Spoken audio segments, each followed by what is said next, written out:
Looking at the title and the thumbnail of this video, you might be thinking I'm comparing Stephen Curry and Nikola Jokic, but I'm not. I'm actually looking at their similarities and I want to put them together and see how similar they are, because a lot of the time when you see two players that are really dominating their respective eras, you have guys like maybe LeBron James, and you want to put Kobe Bryant or put Michael Jordan. I think Curry had a little bit of an era he dominated, but not that big. Kevin Durant, he kind of dominated an era. I think the NBA is so complex now in skill that I don't think there will ever be like another like dominator. Like we won't have another Jordan, like another guy that everybody can collectively objectively say is the best player in the NBA. That'll probably never happen again. But when you look at guys that have dominated their areas, they usually have similarities. And I thought that Nikola Jokic and Steph Curry had a lot of similarities, because I love one of the quotes that JJ Redick said, and I just saw this video. I think he said it like a month ago or maybe a few weeks. JJ Redick said that Nikola Jokic never fights the game. And that's something like really, really interesting that I really like, because it's like most players, when they get on the court, they're just trying to win. Like, gotta win, gotta do this, so I'm gonna do whatever my team needs to do to win. But Jokic is more of a guy that's not trying to do whatever his team needs to do to win. He's just looking at the game and he's letting it come to him more than him going to it. Like, he's letting the game approach him because it's gonna approach him anyway. He's not rushing the game. He's just allowing it to come to him, and he's allowing the defenders to pull over, and he makes a lot of his decisions on the fly. And you can kind of tell that with Jokic. He's not one of those guys that are very analytical with plays. Like, okay, this is the play. MPJ, like, I couldn't see Jokic in the locker room like, MPJ, all right, you set me the screen, and then you go left. And when you go left, I'm going to hit it to you right there. You better be ready to get... Like, I feel like he wouldn't do that. Like, Jokic is the kind of guy that would probably be like, let's just do this one screen, and then whatever happens after that, I'll deal with it when we get there. And that's kind of what he does. He doesn't try to force the game or force anything in basketball. He lets it come to him. He lets it, force his way to him. So I really like that. And I thought the similarity between Nikola Jokic and Curry was kind of there, because Stephen Curry is a guy that just runs off of screens. And it's not talked about a lot, though it is talked about a lot, but people don't know how to really talk about it or put it into words.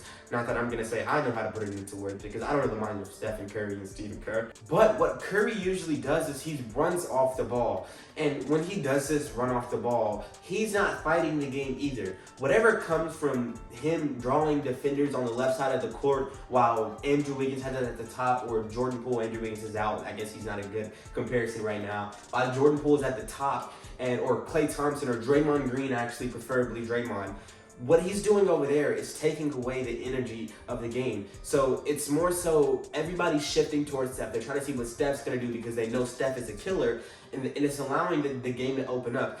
And when you say I'm not fighting the game, it's really he's not rushing it or not trying to make preparation for what's about to happen next. He's just simply looking at his deck of cards, and he's going to pull the one out that he wants. And he's going to be like, okay, well, you know what? I don't think we can get a little looped around to Looney right there, but I do see Wiggins in the corner, or Klay can probably pop off if I set him an off-ball screen right now or something like that. Like Steph Curry, he lets the game come to him. He just does what he knows is going to get the first reaction. It's like a chess game. He puts out the first move, and he allows whatever's going to happen after that move to happen. I feel like Jokic plays in the same way in a sense.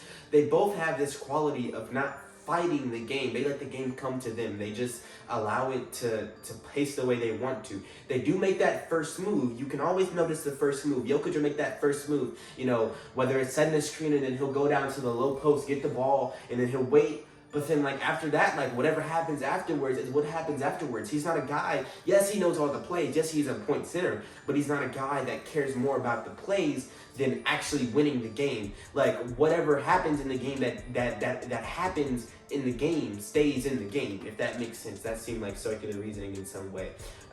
Don't quote me on that. Either way, what I'm trying to say is that he allows, the first move to happen. He knows what's effective. He knows his team. He knows his players.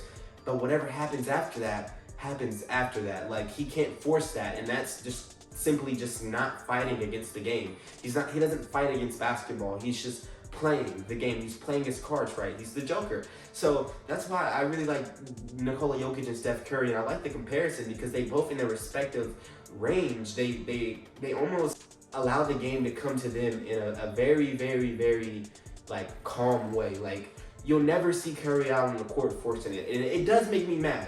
And Nikola Jokic and Stephen Curry do a lot of the time have the same problem. The problem is that they don't shoot the ball enough. I do have that problem with both of these players because they just don't shoot the ball enough. But it's settling when a player decides that, okay, you know what, right now I'm playing against Giannis Antetokounmpo, and I know my boys might be tired right now, so I'm not going to try to go to work, because if I do that, then, Draymond will have to set me a bunch of screens, and late game, if we can just keep it to 10 points late game, we might need that energy to where we can maybe make a run for it or come back. So you know what I'm going to do? I'm just going to let it play out. I'm going to just keep playing defense, and hopefully we can keep the score same. They score, we score. They score, we score.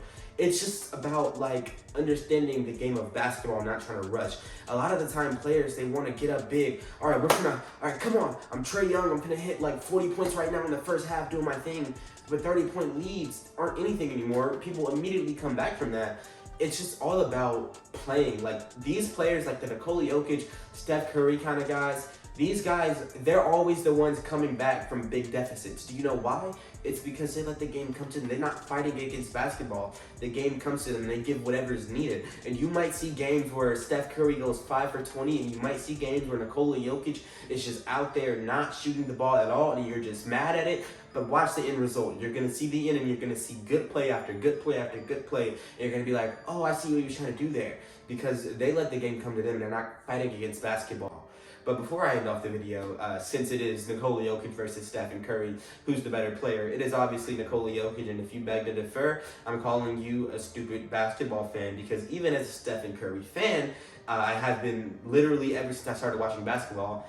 Actually, what got me hooked on basketball was Stephen Curry, and I don't know what year it was, but it was a game against the New Orleans Pelicans, and if you don't remember, it was that game where Stephen Curry, I remember it vividly, he shot the ball the first time, he missed it. Andre Iguodala ended up getting the rebound, passed it back to Curry, and he made the three-pointer while he fell down. It was the greatest thing I think I ever saw, and that made me fall in love with basketball and fall in love with the game of Stephen Curry.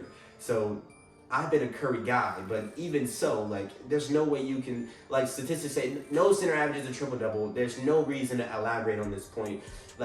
Curry is just not Jokic right now. Curry is the most respected player in the NBA, and I'm pretty sure he's the most scariest player in the NBA, because when the babyface assassin gets ready, because I'm a Warriors fan, so I can go on for days. You know what he can do on that court when it comes down to it. But he's not better than Nikola Jokic. He's just better at the moment, and that's just that. There's nothing to really talk about here. If you disagree, I'd like to hear why you disagree, but I don't think your point would stand. Either way, that's going to be it for me, man. I hope you guys enjoyed this video. I certainly did, man.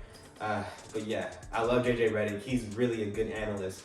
Everybody out of ESPN, most of these guys I can't listen to. I stick with the Kenny Beecham, KOT4Q. I stick with that, actual people that are actually going to talk about the game. I can't watch ESPN, but JJ Redick is that one exception. He's good. Anyway, that's it for me, man. I hope you guys enjoyed, man. I certainly did, man. Peace out.